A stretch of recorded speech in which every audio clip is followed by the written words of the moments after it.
हे पितरांनो तुम्हाला नमस्कार करतो. ओम श्री गणेश देवताय नमः. ओम श्री कुलदेवताय नमः. ओम श्री गुरुदेवताय नमः. ओम सर्वश्री इष्टलिंग देवताय नमो नमः. शिवशरणात मित्रांनो, मी कडा परत एकदा आपल्या समोर हजर आहे. माझ्या धर्मकरम चॅनलमध्ये आपले सहर्ष स्वागत करीत आहे. मित्रांनो, पंचांगाच्या आता आपल्या समोर सादर करीत आहे.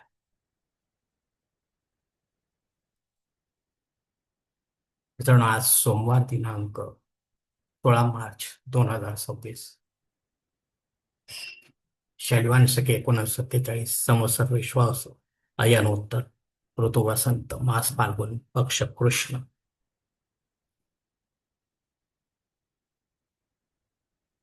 तिथी मित्रांनो, आजची द्वादशी तिथी आहे. सकाळी 9:39, क्षमा करा, 9:41 त्रयोदशी तिथीला सुरुवात होईल. वार सोमवार आहे. नक्षत्र मित्रांनो, धनिष्ठा नक्षत्र आहे.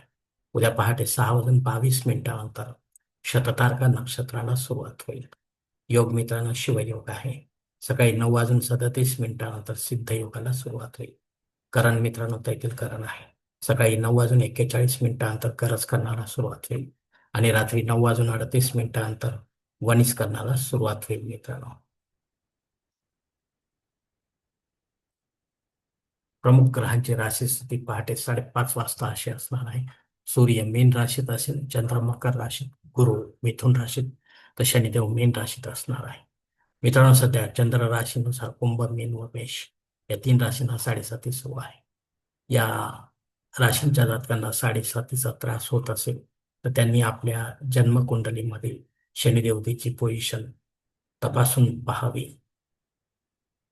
ज्योतिषाच्या माध्यमातून. ती जर अशुभ असेल तर आपल्याला शनिदेवतेची धार्मिक सेवा करावी लागणार, अन्यथा नाही. मित्रांनो, मुंबई भागातील सूर्योदय याप्रमाणे सूर्योदय सकाळी 6:47 तर सूर्यास्त सायंकाळी 6:47 असणार आहे.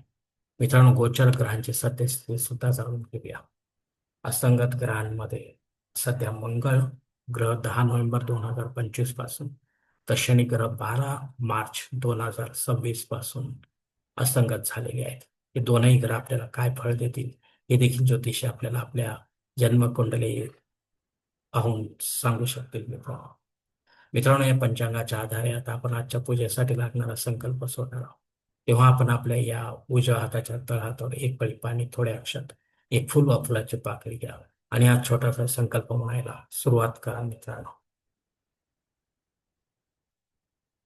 हरो शिव शिव शंभो रात्मया प्रवर्तमान सत्य ब्रह्म जिते परार्थे श्वेतवराह कल्पे वैवस्वत मन्वंतरे कलियुगे प्रथम पादे जंबुदीपे भरतवर्ष भरतखंडे मेरो दक्षिण दिग्भागे महाराष्ट्र देशे व्यावहारिक चांद्रमान शालिवान शके 1947 षष्टी संवत्सरामध्ये विश्वासू नाम संवत्सरे उत्तरायणे वसंत ऋतू फाल्गुन मासे कृष्ण पक्षी इंदू वासरे धनिष्ठा नक्षत्र शिवयोगे तैतील करणे द्वादशी शोभती तो वीरगोत्रात उत्पन्न मेकडाप्पा मोह पात्र दुरतोक्षे द्वारसी पार्वतीपती परमेश्वर विद्यार्थ विधिवत नित्य देव पूजा एवं इष्टलिंग पूजा करिष्ये. मित्रांनो, याच ठिकाणी हा संकल्प संपलेला आहे. तेव्हा आपण आपल्या उजव्या हाताच्या तळहातील संकल्पाचे पाणी समोरच्या निर्माल्याच्या थाळीत सोडून द्या. मित्रांनो, या संकल्पाची वेळ मर्यादा सकाळी 9:37 आहे. या वेळेनंतरही आपल्याला संकल्प सोडायचा असेल कुठल्याही धार्मिक विधीच्या संपन्नतेसाठी, तर कृपा करून आपण वरील बदललेल्या पंचांगाचा आधार घ्यायचा, नवीन संकल्प तयार करायचा आणि त्या संकल्पात आपण करत असलेल्या धार्मिक विधीचा उल्लेख अवश्य करायचा आहे. तेव्हाच आपली धार्मिक सेवा संबंधित देवतांपर्यंत पोहोचेल आणि त्यांचे आशीर्वाद आपल्यापर्यंत पोहोचतील. आपले जीवन अधिक सुखमय बनेल. मित्रांनो, आता मुहूर्त विभागामध्ये पाहूया. या धार्मिक विधी त्यांचे मुहूर्त काळ याप्रमाणे दिले. या पहिल्या भागामध्ये एकही मुहूर्त आपल्याला साखरपुडा, डोहाळ जेवण, बारसे करणे, जावळ करणे, गृहप्रवेशासाठी आता मिळणार नाही. मित्रांनो, तेव्हा दुसऱ्या भागात पाहूया. उपनयन करण्यासाठी तसेच भूमिपूजन व पायाभरणी करण्यासाठी एकही मुहूर्त या मासामध्ये आता नाही. विवाह करण्यासाठी, वास्तुशांती करण्यासाठी तसेच देवमूर्तीची प्राणप्रतिष्ठा करण्यासाठी एकमेव मुहूर्त आहे मित्रांनो, आजचा दिनांक 16. मित्रांनो, प्राणप्रतिष्ठेमध्ये आपण सर्व देवी देवतांच्या मूर्तीची प्राणप्रतिष्ठा करू शकता, पण विधिवत करा, पण ते त्याच्या माध्यमातून करा आणि देवकाळामध्ये करा. घरी करा किंवा मंदिरात करा. पण प्राणप्रतिष्ठा संपल्यानंतर दुसऱ्या दिवसापासून या मूर्त्यांवर संबंधित देवतांचा अभिषेक घ्यावा लागतो मित्रांनो. तो जर आपण घेणार असाल तर अशा प्राणप्रतिष्ठित मूर्ती देखील खंडित मानल्या जातात आणि त्यांचे विसर्जन करावे लागते मित्रांनो.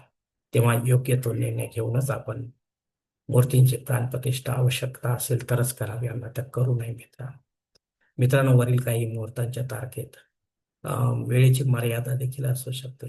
कृपया ते जाणून घेण्यासाठी आपण मला कॉमेंट्स बॉक्समध्ये विचारावे किंवा योग्य पुरोहितास व पंचांगारका संपर्क साधावा आणि मगच आपल्या जन्मकुंडलीनुसार आपल्यासाठी योग्य असा मुहूर्त निवडावा, जेणेकरून आपल्या मुहूर्तामध्ये कोणत्याही प्रकारची बाधा उत्पन्न होणारे मुहूर्ताचे पूर्णपणे फळ आपल्याला प्राप्त होईल मित्रांनो. आणि असा मुहूर्त जर आपल्याला मिळत नसेल तर मग मात्र आपण स्वतःहून किंवा पंडिताच्या माध्यमातून यापेक्षा वेगळा काही मुहूर्त निर्माण करण्याचा प्रयत्न करू नका. कारण मुळात तो मुहूर्तच नसल्यामुळे त्याचा आपल्याला काही उपयोग होणार नाही मित्रांनो.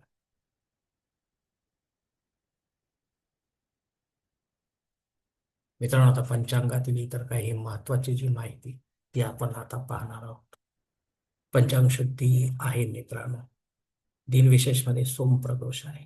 यासाठी माझा स्वतंत्र व्हिडिओ तो आपण पाहू शकता नियमांसाठी आणि पूजाविधीसाठी. महत्वाचे म्हणजे आपल्याला जवळच्या जागृत अशा शिवमंदिरात जाऊन ही शिवलिंगाची अभिषेकयुक्त सेवा करायची आहे. मंत्र जप ध्यान धारणा करायची आहे. काही दान धर्म ही करायचा आहे मित्रांनो, लक्षात घ्या. आणि त्यानंतरच आपल्याला उपवास सोडायचा आहे. दिवसभर तिखट मीठ न खाता मित्रांनो. त्रयोदशी श्राद्ध कर्म आहे. या तिथीवर आपल्यावर अवलंबून असलेल्या नात्यांमध्ये कोणी गेले असेल परलोकामध्ये आपल्याला सोडून, तर त्यांच्या नावाने आपल्याला पिंडदान युक्त श्राद्ध कर्म करणं गरजेचे आहे. घरी करा किंवा तीर्थक्षेत्री करा, पण विधिवत करा, पंडिताच्या माध्यमातून करा आणि अपराह्न काळातच करा. तेव्हाच आपली पितरसेवा आपल्या पितरांपर्यंत पोहोचेल आणि त्यांचा आशीर्वाद आपल्यापर्यंत पोहोचेल. आपले जीवन अधिक सुखमय बनेल मित्रांनो. मित्रांनो, आग्नेय पृथ्वीवर सकाळी 9:41 हजर आहे. त्याआधी नाही. जर आपल्याला नव्याने काही होम यज्ञ कर्मकांड सुरू करायचे असतील तर आपण अवश्य सुरू करू शकता, पण पुढे जाऊन ते बंद पडतील तर मग मात्र आपल्याला दोष लागण्याची शक्यता राहते. राहू काळ सकाळी 7:30 ते 9 वाजेपर्यंत आहे. या 1.5 तासाच्या काळात राहू अत्यंत प्रभावी असल्यामुळे तो आपल्या कामांमध्ये अडथळे निर्माण करेल. म्हणून आपण शक्यतो रेग्युलर कामेच या वेळेमध्ये करावे. महत्वाची किंवा विशेष कामे करू नये, अन्यथा आपणास अपयश येण्याची शक्यता राहणार.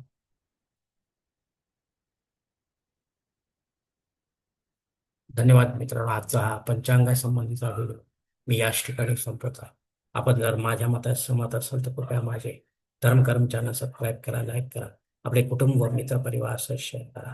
तसेच कॉमेंट्स बॉक्समध्ये आपले मत अवश्य नोंदवा आणि माझा पुढील व्हिडिओ आपल्यापर्यंत पोहोचण्यासाठी बेल बटन अवश्य दाबा. धन्यवाद मित्रांनो. पुढील भेटीपर्यंत आपण खुश राहा, आनंदी राहा, प्रसन्न राहा. हरिओम. शिवशंभो महादेव.